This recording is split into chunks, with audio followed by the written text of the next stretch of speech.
Selamat pagi Bapak Ibu semuanya.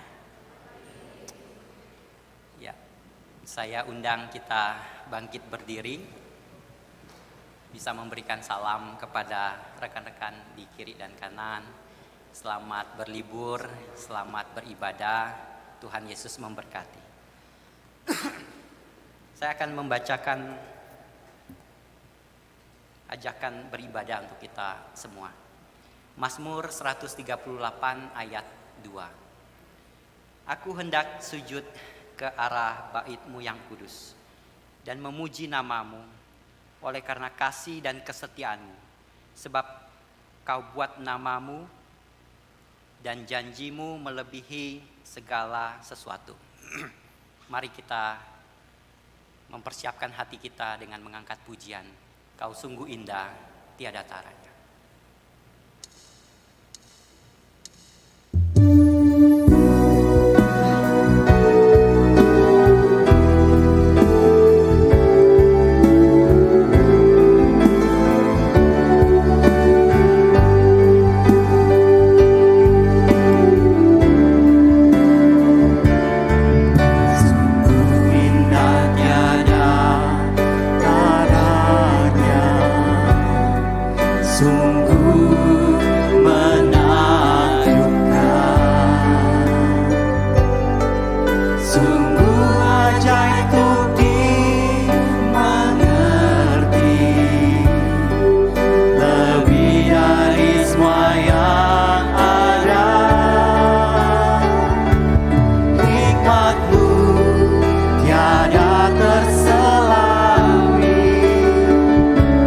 Kasih-Mu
dengan satu pengakuan bahwa pertolongan kita datangnya hanyalah dalam nama Tuhan yang menciptakan langit dan bumi dan yang tetap setia memelihara ciptaannya untuk selama-lamanya.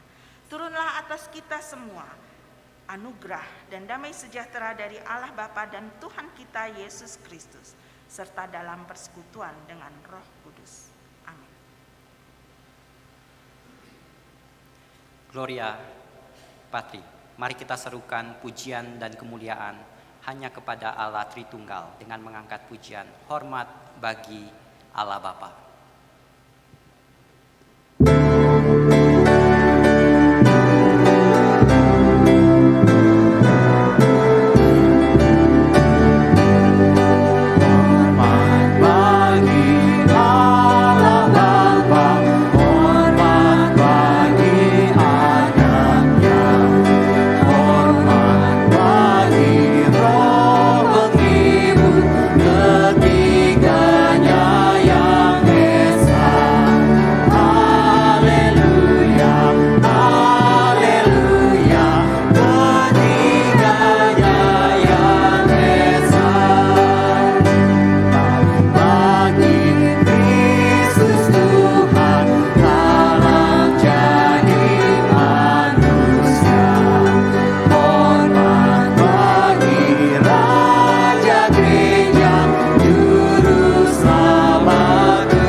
Mari dengan sikap rendah hati kita mempersiapkan diri kita untuk doa pengakuan dosa yang akan disampaikan oleh penginjil Kesya Lawira. Mari kita angkat sebuah pujian untuk mempersiapkan kita dalam doa pengakuan doa. Mampirlah, dengar doaku. Mari sambil mengambil saat teduh, kita angkat pujian ini dan merenungkan setiap karya Tuhan dalam hidup kita. Mampirlah dengan doaku, Yesus penebus. Orang lain kau hampiri, jangan jalan terus. Yesus Tuhan, dengar doaku. Orang lain kau hampiri, jangan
ayat 21 sampai 23 untuk kita semua.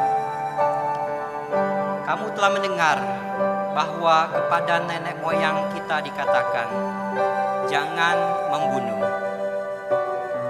Siapa yang membunuh harus dihukum. Namun aku berkata kepadamu, setiap orang yang marah terhadap saudaranya harus dihukum. Siapa yang mencaci maki saudaranya harus dihadapkan ke mahkamah agama. Dan siapa yang berkata jahil harus diserahkan ke dalam neraka yang menyala-nyala. Mari Bapak Ibu Saudara sekalian, kita angkat pujian ini satu kali lagi, bait yang keempat. Kaulah sumber penghiburan, Raja hidupku. Baik di bumi, baik di sorga, siapa bandingmu? Yesus Tuhan, dengar doaku. Orang lain kau hampiri, jangan jalanku.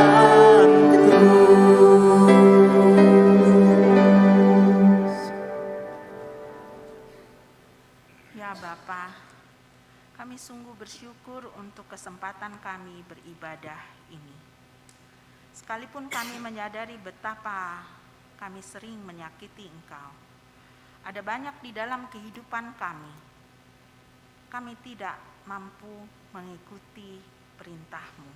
Kami tidak mampu mengikuti hukum-hukum yang Kau berikan bagi kami.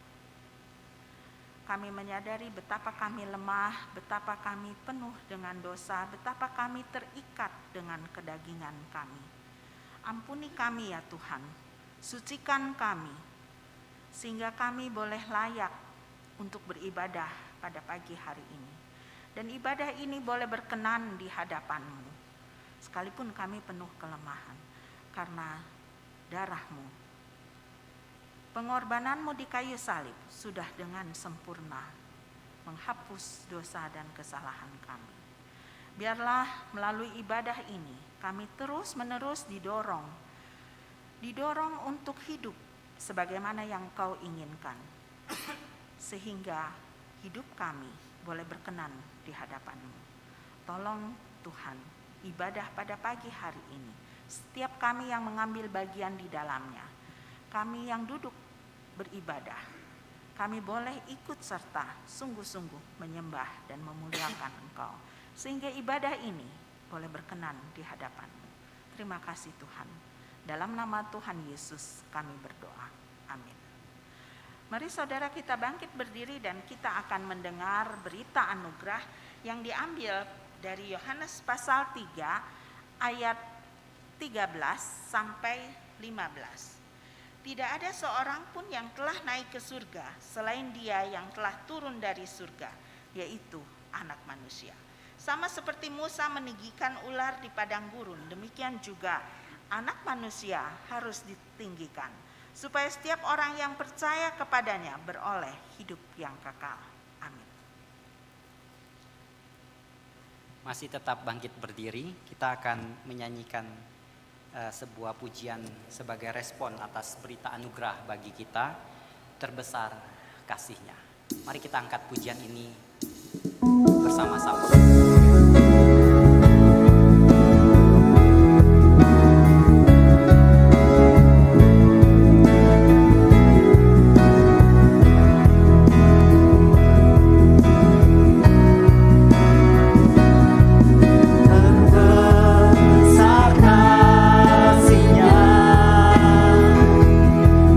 Berikan anaknya, barang siapa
besar kasih-Nya, maka kita dijadikan hamba Kristus.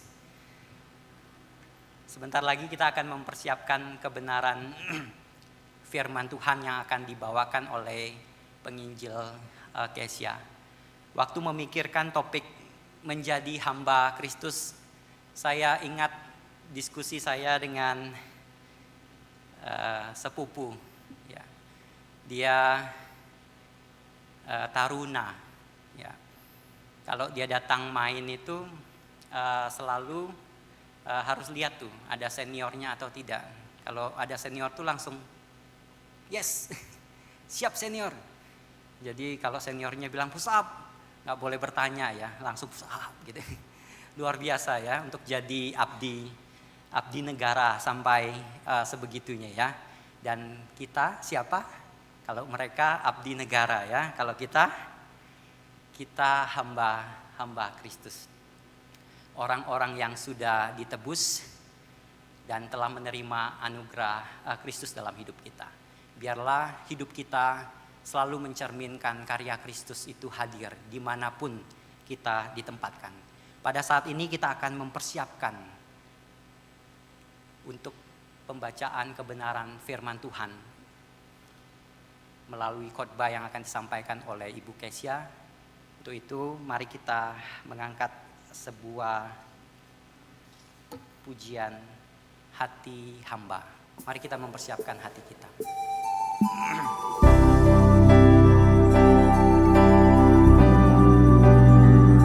Begitu besar kasih Allah bagi kita.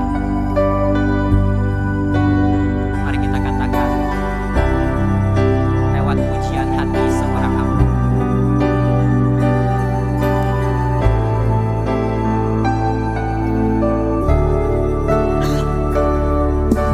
Ku tak dapat lupakan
Tuhan, saat ini kami mau mendengarkan firman-Mu. Kuasai setiap hati dan pikiran kami, sehingga sungguh kebenaran firman-Mu itu boleh menolong kami untuk mempunyai pikiran dan perasaan yang seperti Engkau. Hidup kami boleh sesuai dengan kehendak-Mu. Tolong hamba-Mu yang akan menyampaikan kebenaran-Mu. Tolong juga setiap kami, kuasai kami, sehingga kami boleh mendengar dan mengertinya. Hanya di dalam nama Tuhan Yesus kami mau menyerahkan waktu ini. Amin. Silakan duduk. Selamat pagi Bapak Ibu Saudara sekalian. Saya melihat bahwa beberapa teman-teman yang bekerja di luar kota dan sekarang muncul kembali di Hosana karena liburan. Selamat datang buat mereka yang sudah lama tidak beribadah ya di Hosana. Mungkin secara online, tapi kan tidak bertemu. Ya, sekarang saya senang berjumpa dengan mereka yang sudah bekerja di luar kota lalu kembali lagi pada waktu liburan. Ya, Saudara, pagi ini kita akan membahas satu bagian firman Tuhan dari 1 Korintus 4 ayat 1 sampai 5. Bagian ini sebenarnya menjadi tema yang diberikan kepada saya ketika saya harus berkhotbah juga pada tanggal 2 April lalu di Cimbuluit dan di KU3. Jadi mungkin pada tanggal 2 April lalu Bapak Ibu Saudara yang ikut di Cimbuluit atau di KU3 akan mendengar khotbah yang sama ya.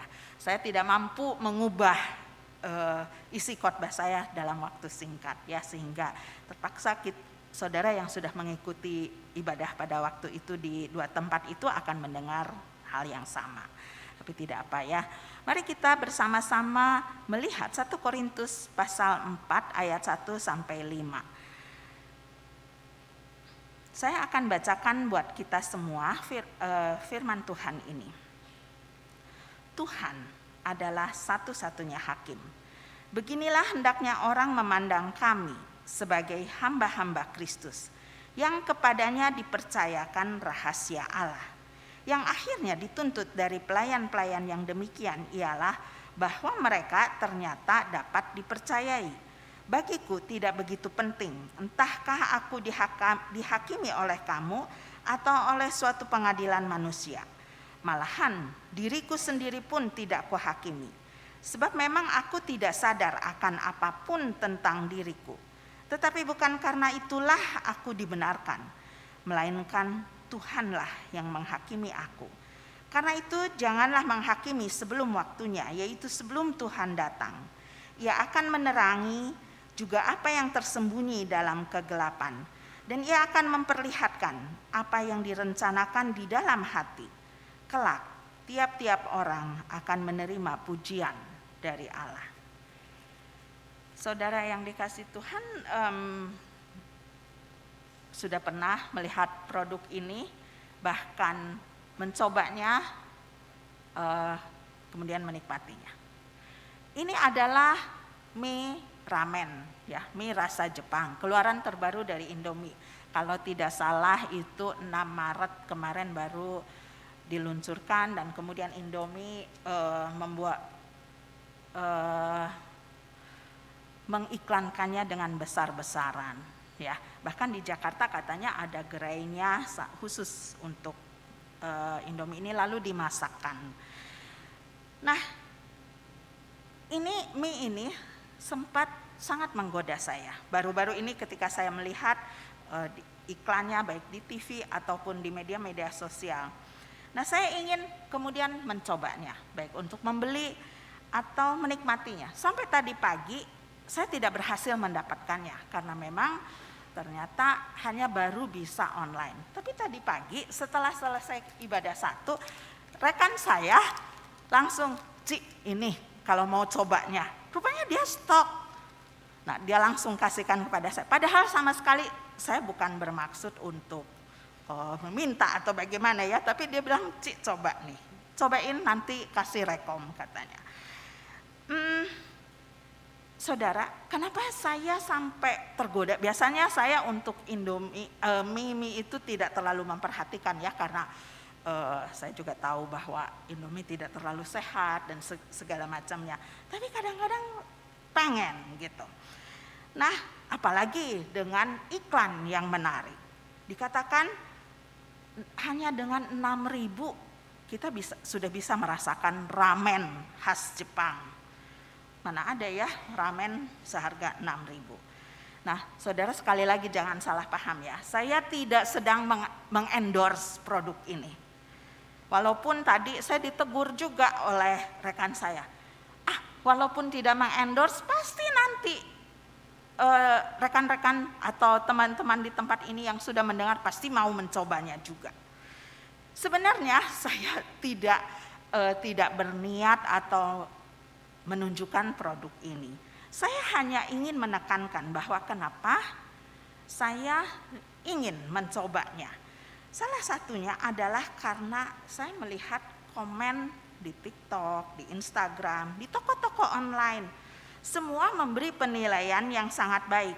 Cuman tadi rekan saya itu juga, enggak gitu-gitu juga sih katanya bagi yang sudah mencobanya. Tapi karena saya sudah lihat komen-komen orang, jadi saya ingin membelinya.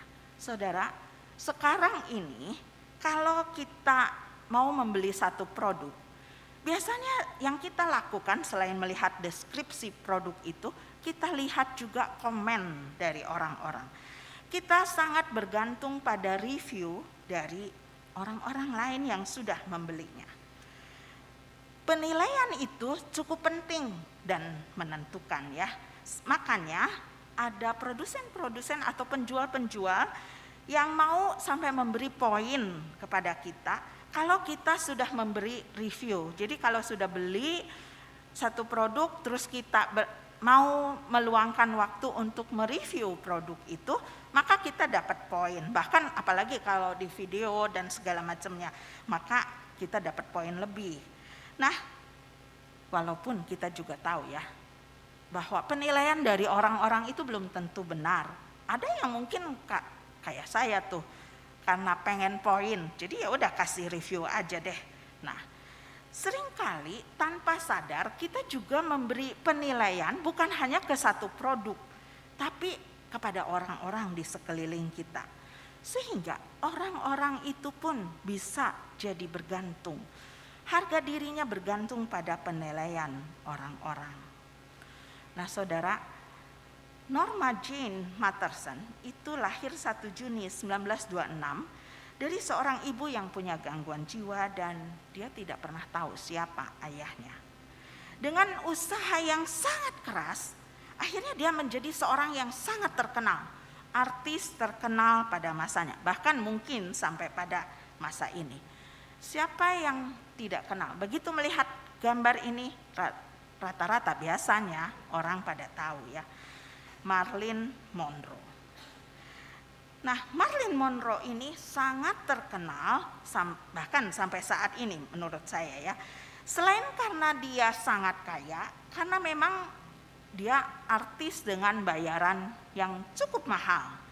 Bahkan bisa artis termahal dikatakan. Film-filmnya juga menarik penonton karena dia juga terkenal sebagai simbol seks saat itu.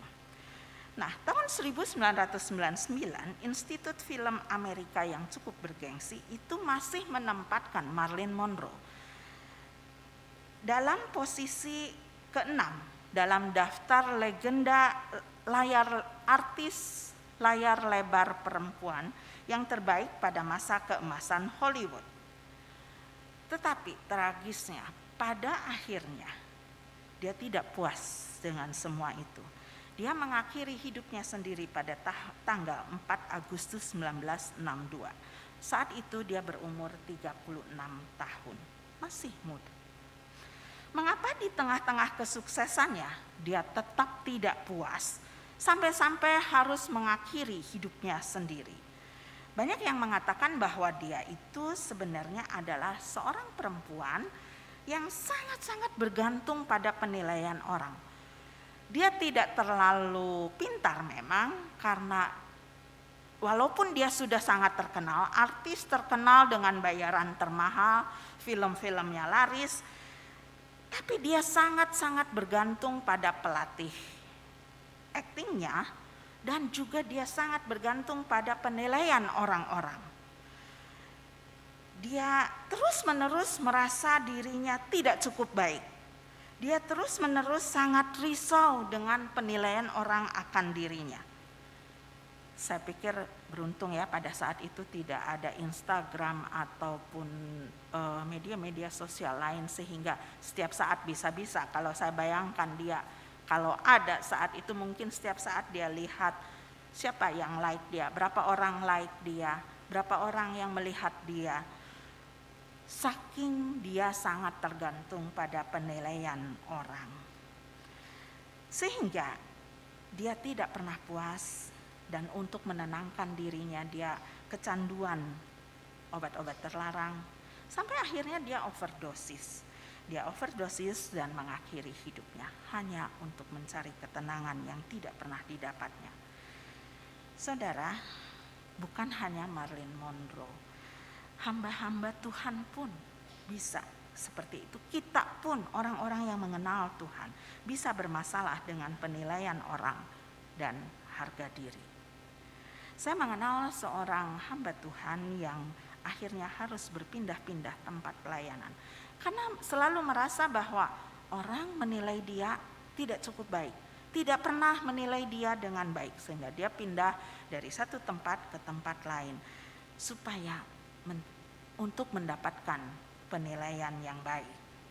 Nah saudara, di satu sisi penilaian orang akan satu produk seperti mie tadi itu sangat penting, diperlukan untuk menaikkan penjualan.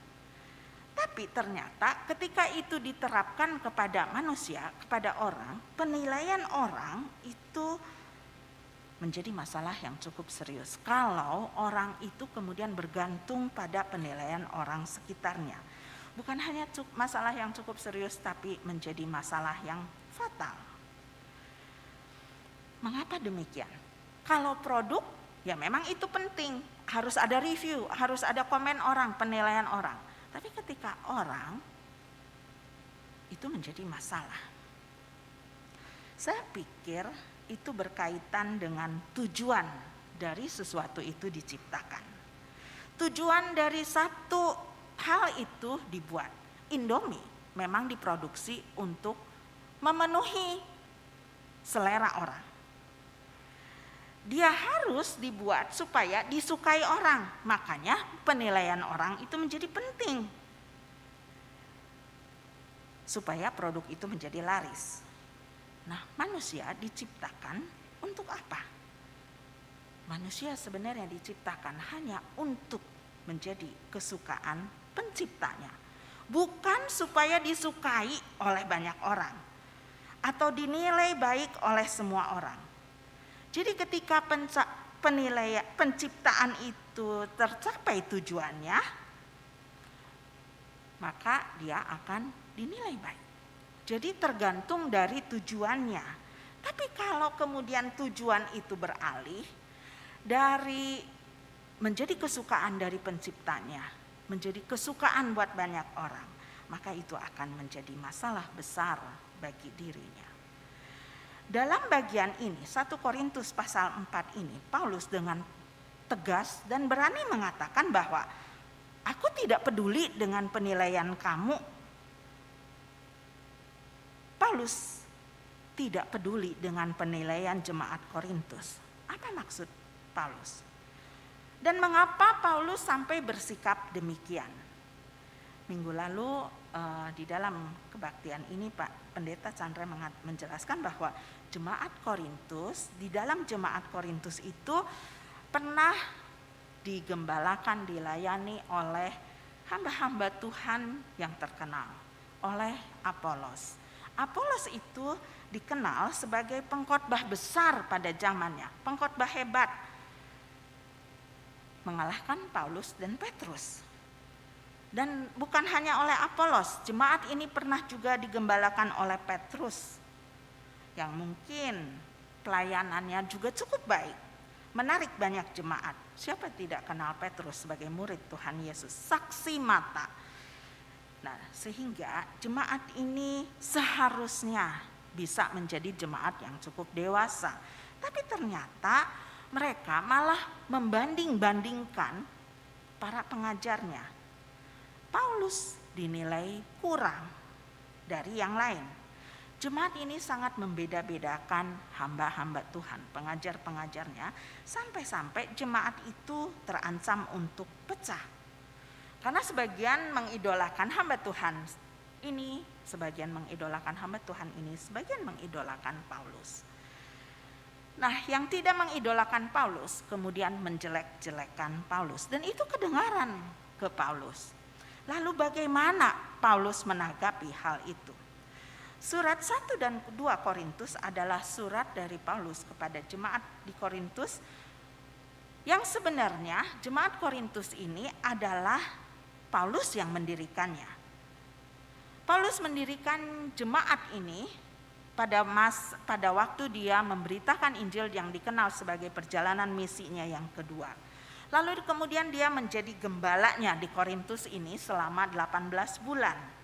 Nah, itu kita bisa baca kisahnya di dalam Kisah Para Rasul 18 ayat 1 sampai 19. Dan orang-orang di Korintus ini kebanyakan adalah orang-orang non-Yahudi, kemungkinan orang Yunani. Sehingga mereka sedikit sekali mengenal PL. Dan nilai-nilai moral dan religinya pun mereka sangat-sangat bertolak belakang dengan apa yang diajarkan oleh Perjanjian Lama. Jadi bisa dibayangkan betapa sulitnya Paulus menolong mereka untuk bertumbuh di dalam karakter dan iman sesuai dengan ajaran Kristus.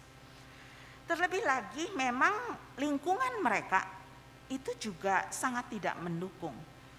Kota Korintus itu sebagaimana pengkhotbah yang lalu sering mengatakan bahwa Korintus itu kota metropolitan pada saat itu. Banyak orang, banyak penduduk yang berasal dari suku bangsa yang lain. Jadi penduduknya sangat beragam.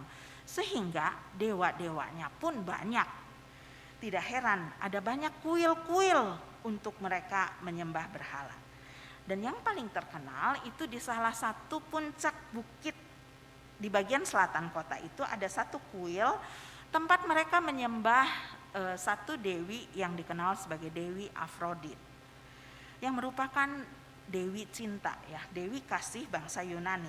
Dan di kuil ini selain mereka menyembah dewi itu, tapi ternyata juga mereka melakukan perbuatan asusila yang dilegalkan. Mungkin kalau sekarang itu menjadi tempat pelacuran yang resmi, tapi juga tempat itu menjadi tempat penyembahan kepada dewi yang merupakan Allah bagi mereka. Jadi bisa dibayangkan betapa sulitnya jemaat ini mempertahankan imannya, moralnya di tengah-tengah kota yang seperti itu. Mungkin ketika 18 bulan pertama ketika Paulus masih bersama mereka, iman percaya mereka bisa bertumbuh dengan pesat.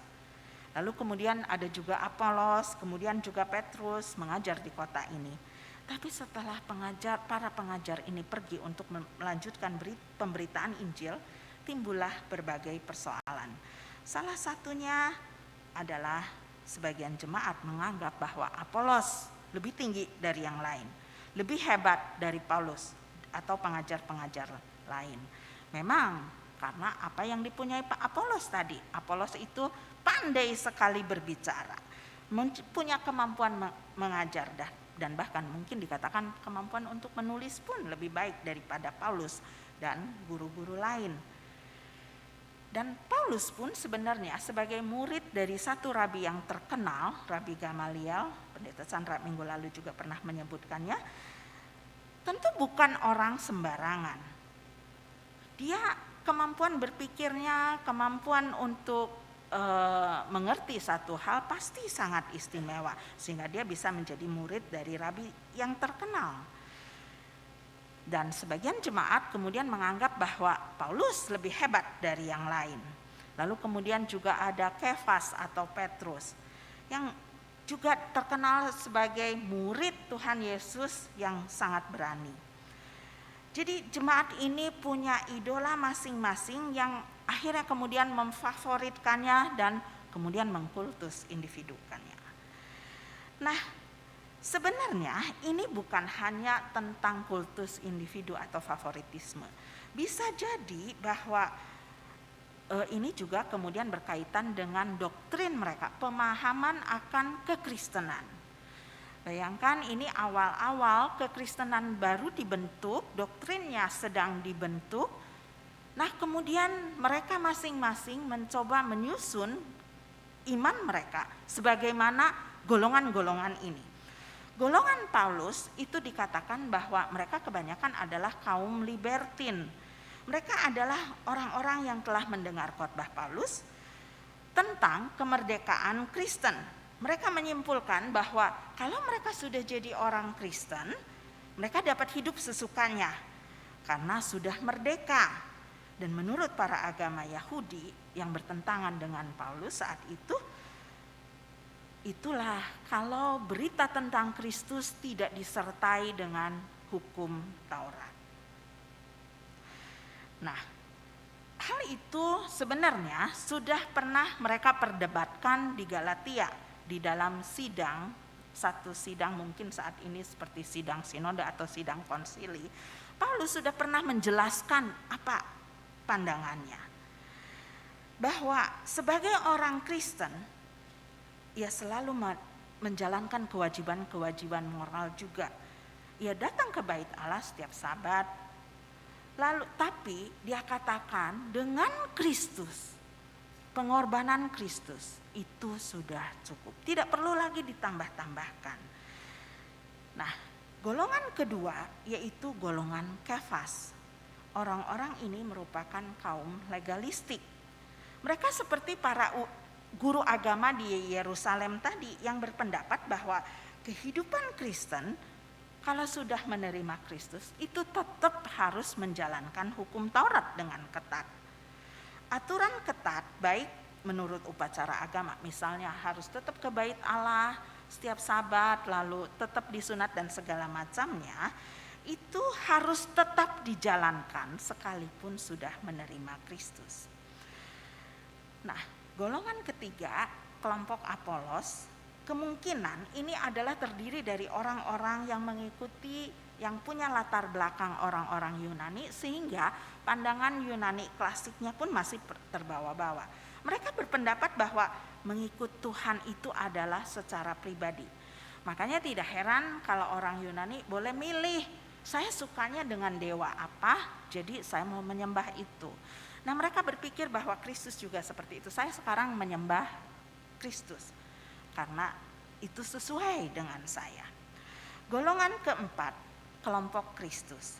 Kemungkinan bahwa mereka inilah yang menganggap bahwa saya ini lebih baik dari yang lain, lebih baik dari kelompok-kelompok lain.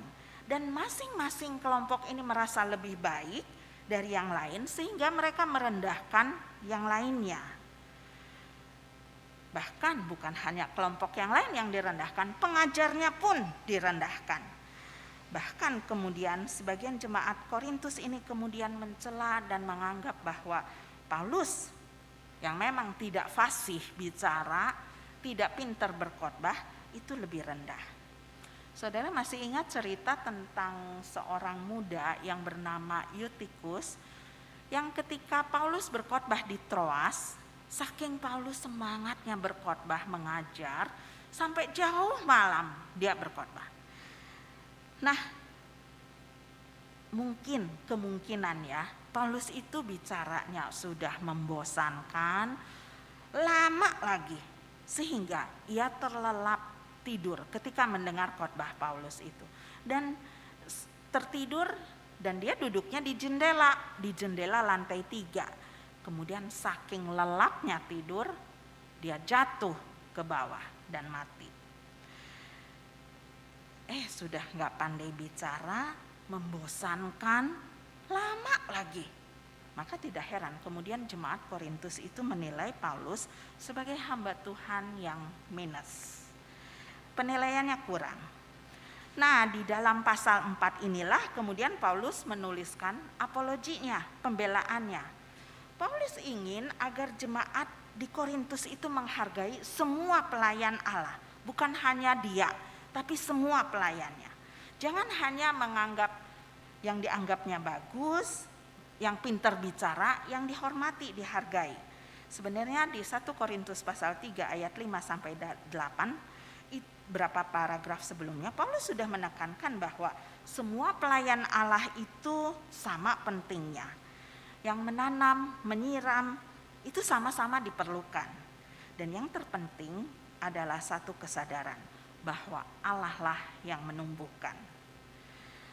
Nah, supaya jemaat Korintus itu menyadari kesalahannya, kemudian ayat pertama Paulus menuliskan bahwa hendaknya setiap orang itu memandang pelayan-pelayan Allah itu sebagai hamba Kristus.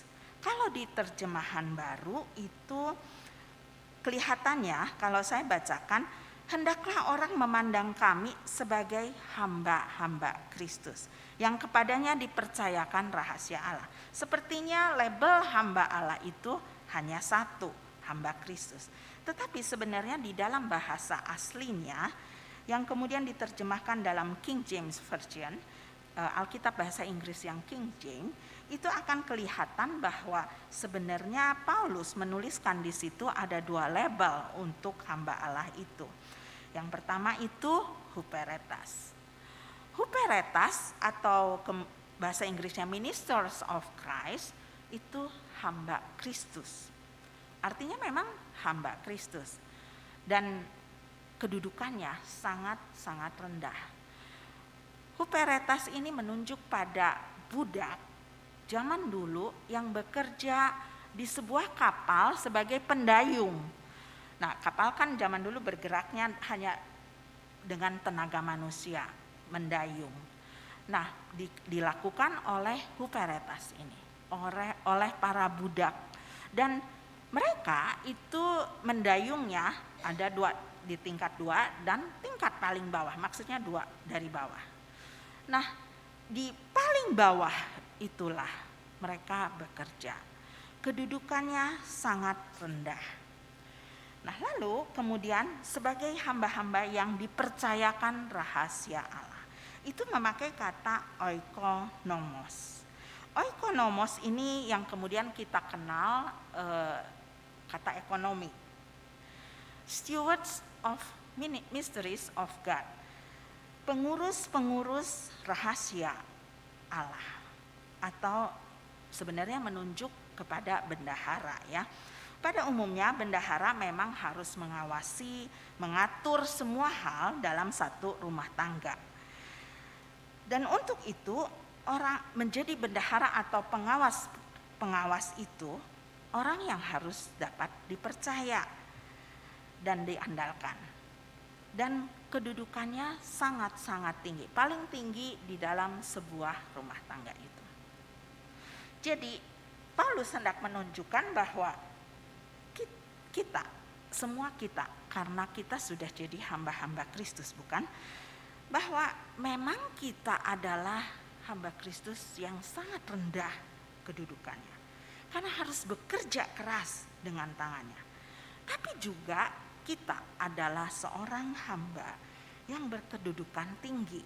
Karena dia harus mengatur pemberitaan Injil yang selama ini menjadi rahasia Allah. Dan dia adalah orang yang dapat dipercaya oleh tuannya. Siapa tuan dari kita semua? Allah. Allah lah yang tuan, yang menjadi tuan dalam hidup kita. Dan dia juga yang kita layani. Sekalipun sebenarnya kita saat ini melayani orang-orang di sekitar kita, melayani jemaat kalau saya. Nah, oleh Allah lah tuan kita hanya dapat dinilai. Bukan oleh orang-orang yang kita layani, bukan oleh jemaat di sekitar, bukan oleh orang-orang di sekitar kita. Walaupun memang orang-orang yang kita layani, orang-orang di sekitar kita dapat merasakan apa yang kita lakukan Tetapi mereka tidak berhak menghakimi kita, tidak berhak menilai pelayan-pelayan Allah, karena bukan mereka tuannya. Tapi bukan berarti bahwa mereka sama sekali tidak boleh dievaluasi. Evaluasi perlu, evaluasi sangat perlu, tetapi evaluasi jelas berbeda dengan penghakiman, bukan? Di sini pun setelah selesai ibadah biasanya kita dievaluasi. Setelah selesai melakukan satu program biasanya ditutup dengan evaluasi. Nah, evaluasi itu bertujuan untuk memperbaiki apa yang salah, apa yang telah dilakukan, misalnya ada yang salah, ada yang kurang, apa yang harus dipertahankan dan lain sebagainya. Apa yang terjadi di jemaat Korintus ini adalah sampai mereka menghakimi para pelayan Allah dan sampai berpotensi untuk menimbulkan perpecahan. Memang kita harus mengakui bahwa ada banyak persoalan sebenarnya, bukan hanya soal pengidolaan ini aja, tetapi ada banyak hal lain. Masalah pernikahan, makanan yang halal, dan karunia-karunia rohani itu menjadi masalah di jemaat Korintus ini. Tapi Paulus di dalam bagian ini membela kerasulannya, membela dirinya. Sebenarnya, saudara, secara manusia, kalau Paulus yang mendirikan jemaat ini, lalu kemudian dia dihakimi, direndahkan oleh jemaatnya sendiri, bagaimana sikapnya? Kalau saya pada posisi itu seperti itu, mungkin saya tinggalkan aja. Saya tinggalkan saja. Tetapi ternyata Paulus tidak seperti itu. Paulus menulis surat kepada jemaat di Korintus itu sampai 4 kali. Walaupun memang tadi disebut hanya 2 surat yang dimasukkan dalam Alkitab kita. Ini menunjukkan betapa banyaknya persoalan yang harus diselesaikan. Dan Paulus ingin menolong jemaat ini bertumbuh sekalipun dia sudah dihina, dia sudah direndahkan. Seolah-olah dalam bagian ini Paulus mengatakan bahwa aku tidak peduli dengan penilaian kalian, sebab yang berhak menilai saya, menilai pelayanan saya adalah Allah, Tuhan saya. Saya adalah hambanya yang telah dipercaya untuk pemberitaan Injil, yang dulu menjadi rahasia Allah. Karena itu yang berhak memberi penilaian hanyalah Allah, Tuhan saya. Paulus mengingatkan bahwa nilai diri kita bukan tergantung pada penilaian orang-orang sekitar kita. Mereka boleh mempunyai pendapat tentang kita, tetapi nilai atau harga diri kita bukan bergantung pada pendapat mereka. Nilai diri kita hanya boleh didasarkan pada Tuhan yang memberi tugas dan panggilan kepada kita. Kalau orang lain memuji kita, orang lain menganggap bahwa pelayanan kita bagus, kita tidak boleh merasa berharga, kemudian harga diri kita menjadi naik, menjadi merasa bahwa saya lebih baik dari yang lain. Tapi kalau tidak ada satupun orang yang memuji pelayanan kita, jangan juga kita kemudian menjadi sangat tidak berharga. Saya memang tidak bisa, saya tidak ada harganya. Saudara, saya tidak mengatakan juga bahwa penilaian orang itu sama sekali tidak ada artinya. Penilaian orang itu diperlukan pada masa-masa awal ketika kita membentuk harga diri kita. Dan itu biasanya pada masa remaja awal. Ketika seseorang itu baru membentuk kesadaran akan dirinya, baru membentuk harga dirinya, itu diperlukan pengakuan-pengakuan dari orang-orang, konfirmasi dari orang-orang sekitarnya, terutama orang-orang yang dekat dengannya, bahwa saya ini berharga, saya ini bernilai. Itu memang diperlukan pendapat dari orang-orang, karena dia sedang belajar untuk menentukan, betulkah saya ini berharga? Ada nilainya tidak? Nah, apalagi kemudian setelah kita mengenal Tuhan yang adalah pencipta kita, betulkah Tuhan sangat menghargai kita. Apa artinya pengorbanan Tuhan Yesus di kayu salib? Bukankah itu karena sangat-sangat menghargai kita, menilai diri kita sangat tinggi? Nah, seharusnya tahap-tahap perkembangan itu di awal masa remaja kita. Dan harus selesai ketika kita memasuki masa dewasa awal. Harga diri kita sudah terbentuk sehingga kita sudah menyadari keberhargaan kita. Kita sudah menyadari bahwa Allah sangat menghargai kita, sehingga kita tidak perlu bergantung lagi pada penilaian orang-orang yang berhak menilai kita ketika kita melakukan pelayanan atau pekerjaan, tugas yang Tuhan percayakan kepada kita. Itu bukan lagi bergantung pada penilaian orang-orang, tapi hanya kepada pemberi tugas kepada kita, pemberi panggilan kepada kita.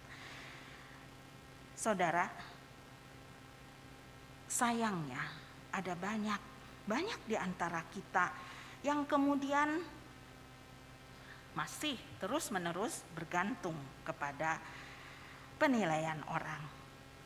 Dan kita harus benar-benar menyadari kembali siapa pemberi tugas, siapa yang menciptakan kita dan apa tujuan dari hidup kita.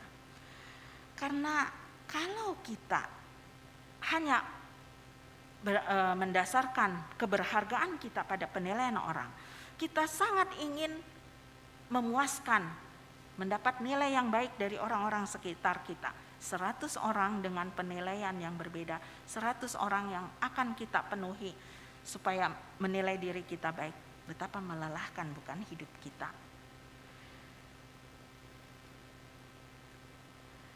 Nah, saudara, menjadi penilai pun, memberi nilai itu pun tidak mudah. Tidak mudah karena saya menyadari hal ini bahwa menilai seseorang sebenarnya sangat sulit. Tugas saya sebagai pengajar, sebagai guru atau dosen, salah satu tugas yang paling menyebalkan adalah memberi nilai. Menguji gampang tinggal tulis soal ujian, tapi memberi nilai itu tidak mudah. Memang biasanya kita sudah membuat kisi-kisi ya, saya akan menilai apa aja, itu ada standarnya.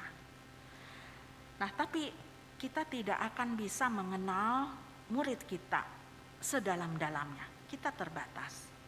Tapi bersyukur Tuhan ketika menilai kita, ketika Dia menetapkan nilai kita, itu berdasarkan tujuan penciptaannya dan juga ada standar. Standarnya apa? Paulus katakan bahwa sebagai hamba Kristus yang kepadanya dipercayakan rahasia Allah, yang akhirnya dituntut dari pelayan-pelayan yang demikian ialah bahwa mereka ternyata dapat dipercayai.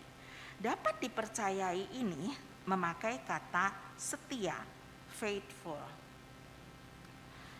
Kata setia ini dalam perjanjian baru itu sebenarnya memakai kata pistis, artinya dapat dipercaya, dapat menjalankan perintah dan orang yang menjadi percaya. Dan di dalam perjanjian lama kata setia itu memakai kata emunah, yaitu kesetiaan, faithfulness, iman atau kepercayaan, belief atau faith, dan karakter bisa dipercayai, trustworthiness. Saudara, bersyukur bahwa Allah kita tidak menilai kita berdasarkan penampilan atau kemampuan berpikir kita, tidak, tetapi kesetiaan kita. Standar penilaiannya sudah mencapai tujuan, tidak apakah kita setia dengan tujuannya itu. Kalau Tuhan tahu bahwa Dia yang memberi kemampuan, penampilan fisik kita, semua itu asalnya dari Dia. Jadi Dia tidak perlu lagi menilai hal itu. Yang perlu Dia menilai apakah kita memang setia, dapat dipercaya ketika sudah beri satu tugas, satu tujuan. Saudara, dalam perumpamaan talenta yang Tuhan Yesus ceritakan di dalam Matius pasal 5 ayat 4, Matius 25 ayat 14 sampai 30, itu pujian kepada dua hamba yang menggunakan talenta yang diberikan itu adalah, bagus, hai hambaku yang baik dan setia. Baik dan setia, itulah kriteria yang Tuhan Yesus inginkan terdapat pada pelayannya. Bukan kepandaian, bukan keberhasilan, tetapi kesetiaan. Kesetiaan kepada tuannya. Dan sebenarnya kalau kita setia kepada Tuhan kita, mau tidak mau, kita akan sungguh-sungguh bekerja dalam menjalankan perintahnya, taat sepenuhnya menjalankan perintah tuannya. Dengan kualitas seperti ini, seorang pelayan Allah tidak akan berani malas-malasan atau sekedarnya saja ketika memberitakan Injil, ketika bekerja sebagaimana panggilan yang Tuhan tetapkan. Sebagai guru, sebagai dokter, sebagai apapun, kita akan bekerja sebaik mungkin karena kita mau setia kepada Allah yang telah menempatkan kita, memanggil kita. Kita akan bekerja sebaik mungkin supaya kita menjadi orang yang dapat dipercaya oleh Allah, dapat diandalkan. Dan kelak pada hari penghakiman, kita akan menerima pujian dari Allah. Hai hambaku yang baik dan setia. Jadi jangan pernah mencari pujian atau pengakuan dari manusia. Saudara yang dikasihi Tuhan, bagaimana dengan kita saat ini? Apakah kita saat ini sebagai pelayan-pelayan Allah? Bukan hanya sebagai hamba Tuhan yang berdiri di mimbar atau sekolah teologi aja. Tetapi kita semua yang adalah pelayan-pelayan Allah. Kita adalah milik Allah. Pelayan Allah. Apakah kita sedang kecewa dengan penilaian orang-orang di sekitar kita? Jangan kita menjadi mundur karena penilaian orang. Apakah kita juga tanpa sadar kita sering menghakimi orang di sekeliling kita, padahal kita tidak punya kapasitas sebagai hakim. Jadi jangan menjadi hakim atau atas pelayan-pelayan Allah sebelum waktunya. Marilah kita sebagai pelayan Allah mengejar penilaian hanya dari Allah, bukan dari manusia. Apakah kita sudah setia di dalam melayani Tuhan kita, bukan orang-orang sekitar kita atau diri kita sendiri. Tuhanlah yang menilai diri kita. Amin. Mari kita berdoa.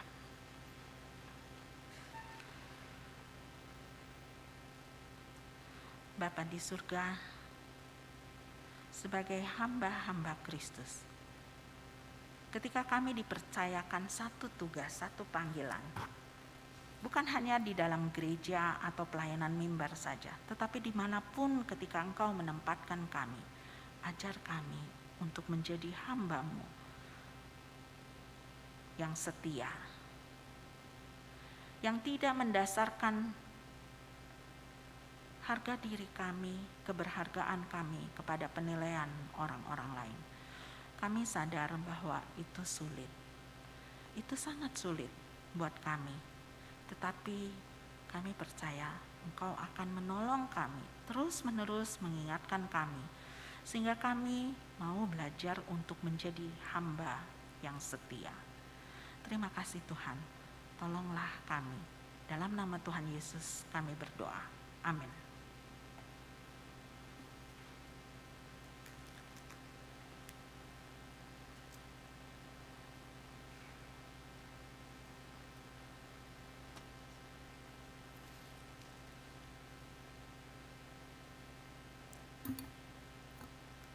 Jadi siapakah kita? Kita adalah hamba Kristus. Mari saya undang bangkit berdiri dengan penuh kesungguhan dan penghayatan. Mari kita mengikrarkan iman kita sebagaimana yang dinyatakan dalam pengakuan iman rasuli. Mari kita mengikrarkannya demikian. Aku percaya kepada Allah, Bapa yang Maha Kuasa, Khalik langit dan bumi, dan kepada Yesus Kristus, anaknya yang tunggal Tuhan kita, yang dikandung daripada Roh Kudus, lahir dari anak darah Maria, yang menderita sengsara di bawah pemerintahan Pontius Pilatus, disalibkan, mati dan dikuburkan, turun ke dalam kerajaan maut. Pada hari yang ketiga, bangkit pula dari antara orang mati, naik ke sorga, duduk di sebelah kanan Allah, Bapa yang Maha Kuasa, dan dari sana ia akan datang untuk menghakimi orang yang hidup dan yang mati. Aku percaya kepada Roh Kudus, gereja yang kudus dan am, persekutuan orang kudus, pengampunan dosa, kebangkitan tubuh, dan hidup yang kekal. Amin. Jemaat dipersilakan duduk kembali.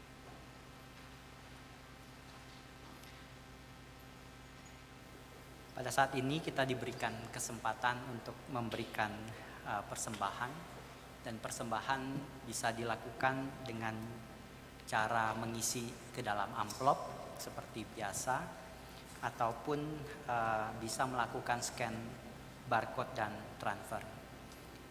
Mari kita angkat sebuah pujian pekerja Kristus. Boleh sambil bertepuk tangan.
Dipakai olehnya, ya sungguh amat istimewa.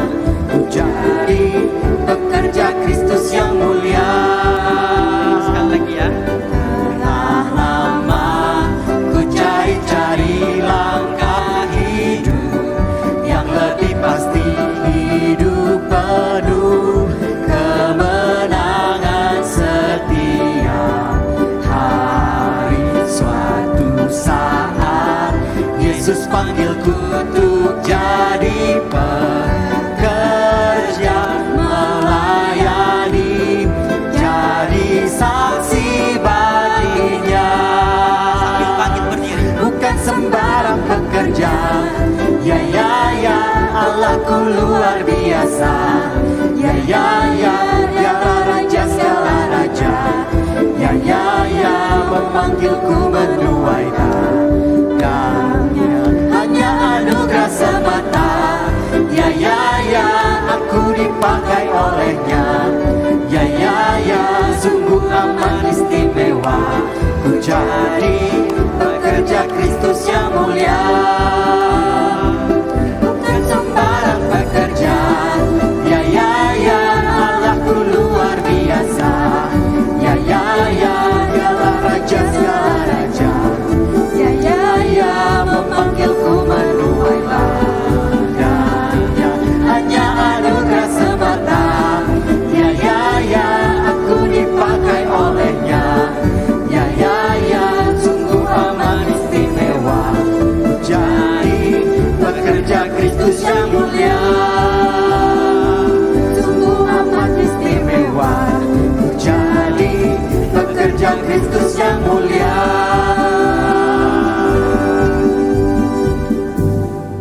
Mari kita sama-sama berdoa untuk persembahan yang disampaikan. Ya Tuhan Allah kami yang berkuasa atas hidup kami, terima kasih hari ini Tuhan mengingatkan kami bahwa Tuhan sudah memanggil kami untuk menjadi pekerja Kristus yang setia.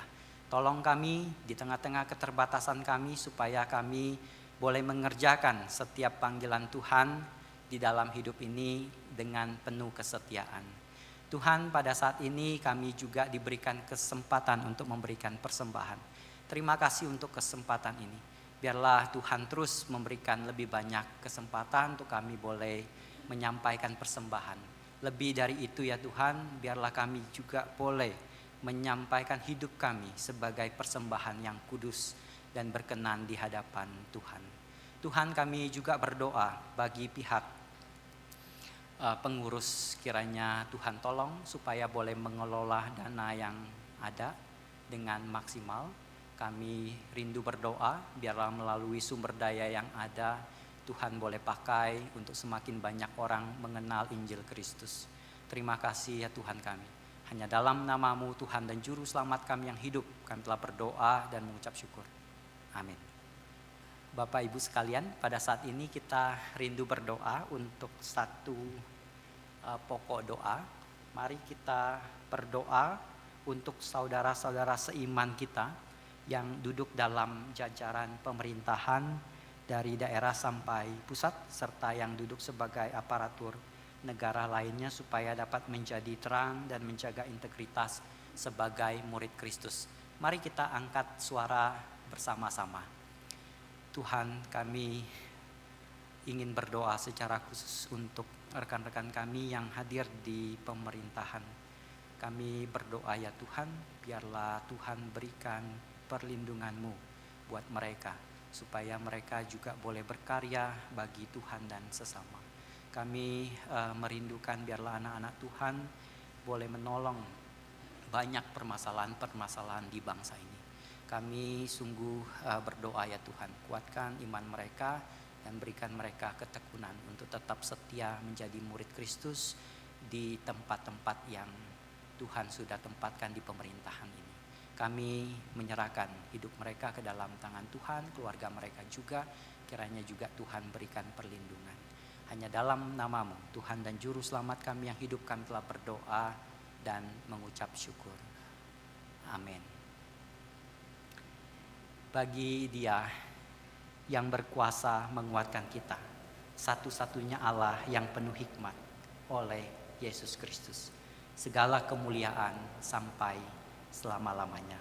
New Doxology dan doa berkat akan disampaikan oleh Pendeta Chandra Gunawan.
Tuhan sebagai orang-orang yang telah ditebus oleh Kristus dan menjadi hamba-hamba Kristus, Janganlah menilai diri kita dan orang lain menurut ukuran manusia, tetapi belajarlah menilai berdasarkan apa yang Tuhan kerjakan dalam kehidupan kita, dan terimalah berkat Tuhan. Damai sejahtera dari Allah Bapa kita dan kasih serta penyertaan yang sempurna dari Tuhan kita Yesus Kristus serta pimpinan dan bimbingan Roh Kudus beserta jemaat sekalian sampai selama-lamanya. Amin.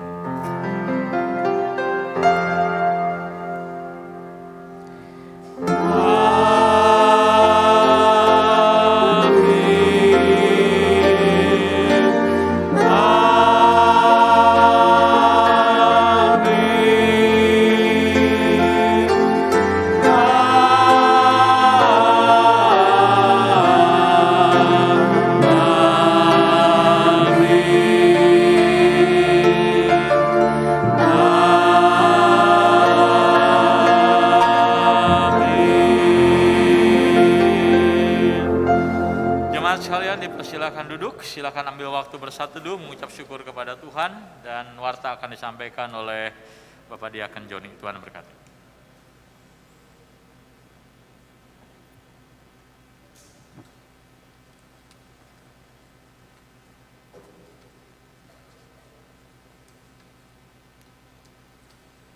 Amin. Bapak Ibu sekalian, ada beberapa warta yang akan disampaikan. Sebelum warta disampaikan, apakah ada yang baru pertama kali bergabung dengan kami di GKM Hosana? Boleh mengangkat tangan dan berdiri di tempat. Kalau ada, kami ingin menyambut Bapak, Ibu, saudara-saudari sekalian. Apakah ada? Belum ada? Kalau belum ada, saya akan membacakan beberapa warta. Yang pertama, kita akan mendengarkan dari perwakilan Panitia Bulan Keluarga untuk menyampaikan rencana bulan keluarga di bulan depan. Saya undang dengan hormat Ibu Rati untuk ke depan menyampaikan rencana dari bulan keluarga.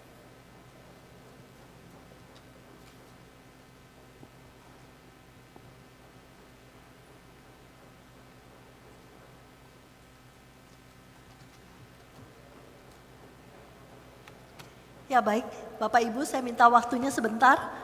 Saya akan menceritakan program-program bulan keluarga bulan depan ini. Ya, Allah merancang kita untuk hidup di dalam keluarga, baik itu merupakan keluarga fisik yang terdiri dari ayah, ibu, kakak, adik, kakek, nenek, dan juga keluarga rohani, yaitu komunitas orang-orang percaya di mana Tuhan menempatkan kita, gereja di mana Tuhan menaruh kita di sana. Nah, kedua hal ini sangat penting dalam kehidupan anak-anak Allah. Keluarga Kristen yang bertumbuh dengan kuat akan membentuk gereja yang bertumbuh dengan kuat pula. Dan gereja yang bertumbuh akan memberikan perhatian yang serius pada pelayanan keluarga. Kita semua perlu menghayati kembali desain Allah yang sudah diberikan kepada kita ini. Karena itu, GKM Hosana dalam bulan keluarga tahun 2023 mengusung tema Build My Church, Make a Home, yang akan mendorong jemaat untuk membangun keluarga yang berpusatkan kepada Kristus dan memandang gereja sebagai keluarga rohani, di mana kita semua bisa saling belajar untuk saling mengasihi, saling memperhatikan satu dengan yang lain. Nah, di dalam usaha kita untuk mencapai sasaran ini, kita akan memulainya dengan gerakan doa selama 31 hari. Bapak Ibu, nanti kalau Bapak Ibu pulang di lantai bawah di depan kolportase, di depan ruang ibadah sekolah minggu, akan ada meja yang akan membagikan jar doa ini. Setiap keluarga hanya mendapatkan satu. Jadi bukan setiap orang ya Bapak Ibu, tetapi setiap keluarga mendapatkan satu jar. Nah, jar doa ini berisi pokok-pokok doa untuk didoakan bersama di dalam keluarga selama 31 hari.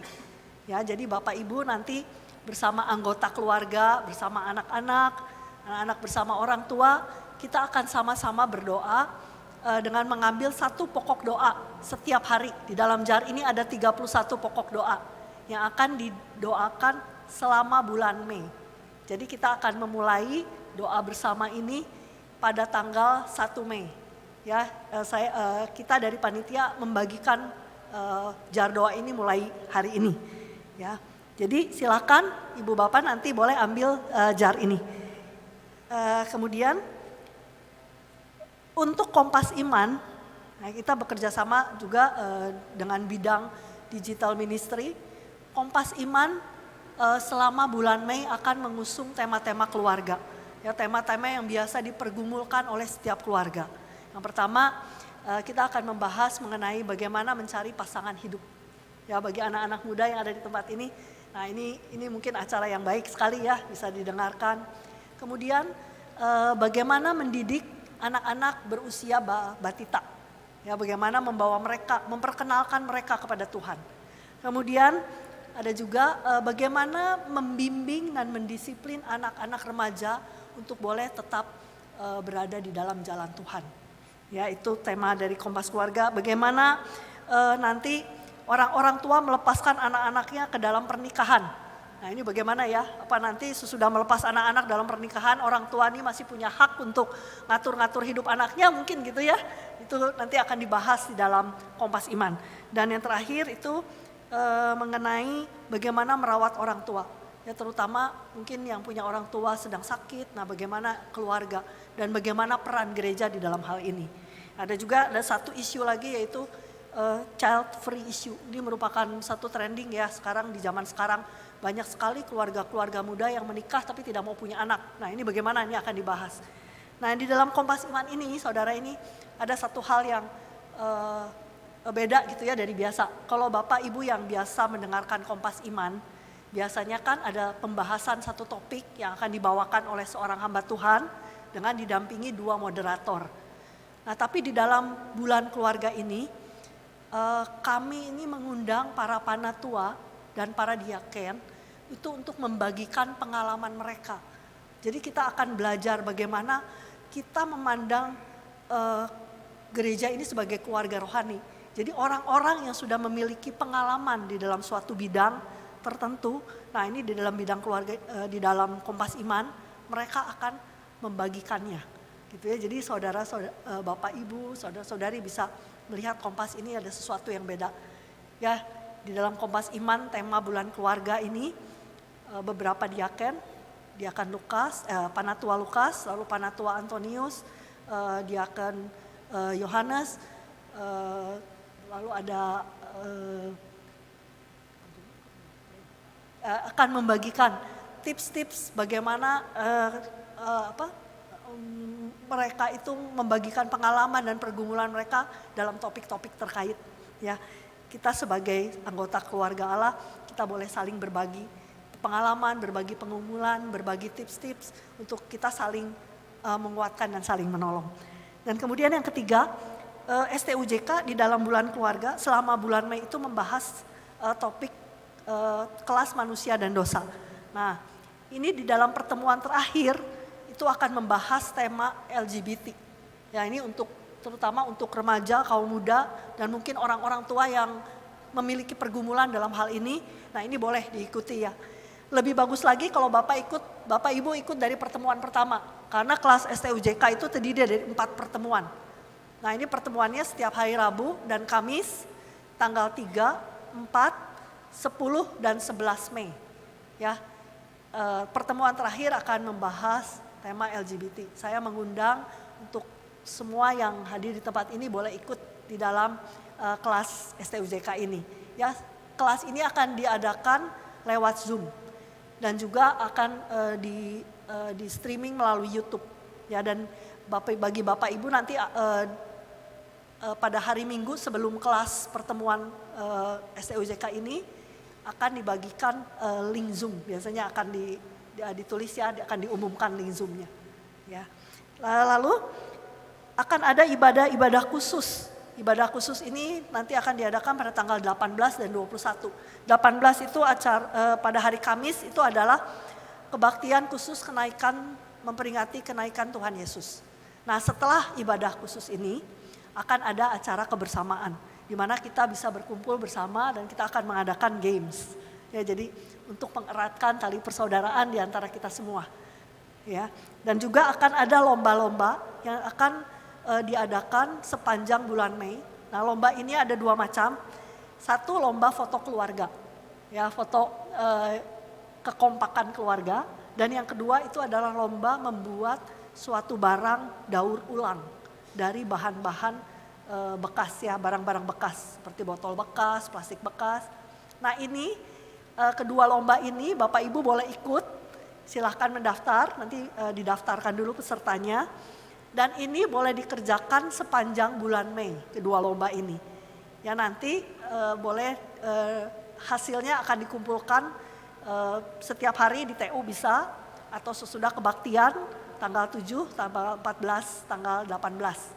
Karena pengumuman pemenangnya akan diadakan di ibadah intergenerasi tanggal 21. Jadi pada tanggal 21 Mei Bapak Ibu kita akan mengadakan ibadah intergenerasi, di mana kita akan berkumpul semua di sini beribadah bersama, mulai dari anak-anak sekolah minggu, pemuda, remaja, kita semua dan termasuk orang tua kita. Kita akan merasakan bagaimana kita bisa merasakan ibadah itu bersama seluruh anggota keluarga. Yaitu untuk ibadah khusus, dan juga tadi lomba-lomba udah saya kasih, saya beritahu juga ya infonya. Bapak Ibu, semua detail program dan kegiatan yang akan diadakan itu ada di dalam handbook digital dari Bulan Keluarga. Bapak Ibu yang biasanya dapat warta jemaat ya, sebelum hari Minggu biasanya kan dapat warta jemaat. Nah, nanti akan dibagikan di dalam setiap WA group. Baik itu WA group dari setiap bidang, WA group dari setiap kakak, maupun WA group jemaat Hosana. Ya, jadi Bapak Ibu bisa lihat sekali lagi setiap detail acara yang akan diadakan selama Bulan Keluarga.